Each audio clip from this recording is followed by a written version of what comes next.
Hello বন্ধুরা, আমি আজ আমাদের ছাদ বাগানের ড্রাগন গাছ থেকে ড্রাগন ফল একসাথে 4টে হারভেস্টিং করব।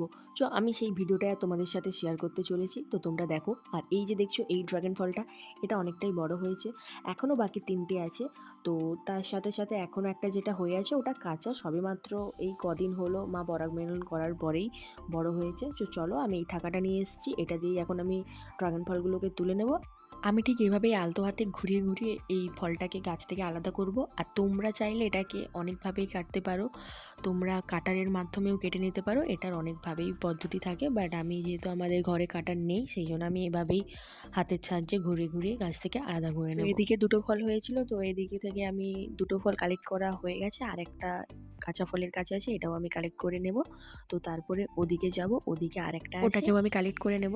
আর এই ফলটা হচ্ছে বাকিগুলোর থেকে সবচেয়ে বড় হয়েছে, প্রায় অনেকটাই বড়। তোমরাও দেখো কতটা বড় হয়েছে, অনেকটাই বড় হয়েছে। তো আমার এখানে এই 4টে ফল তোলা হয়ে গেছে, তো এবার আমি ফলগুলো নিয়ে চলে যাব আর গিয়ে আমি দেখবো যে মা আর দিদির রিয়াকশন কেমন। তোমরাও শুধু দেখো কতটা সুন্দরভাবে ফলগুলো হয়েছে, তোমরাও চাইলে এভাবে বাড়িতে গাছ লাগাতে পারো। আমি ড্রাগন ফলগুলো এনেই মাকে দিয়ে দিয়েছিলাম মায়ের হাতে, তো মা দেখে খুব খুশি হয়েছিল এবং দিদির কাছেও গিয়েছিল ওকেও দেখাতে, এটাই বলছিল যে দেখ কত বড় হয়েছে। আমরা কখনোই ভাবিনি যে নার্সারি থেকে একটা ছোট সামান্য গাছের চারা এনে আমরা কয়েক মাসের মধ্যে এত ভালো ফল পাবো। তো যাই হোক, নেক্সট ভিডিওতে আমি ড্রাগন ফল কাটারি ভিডিও ছাড়বো। আর তোমাদের যদি ভিডিওটি ভালো লাগে তাহলে একটা লাইক করে দিও, কমেন্ট করো, চ্যানেলটি সাবস্ক্রাইব করে দিও। Love you, tata.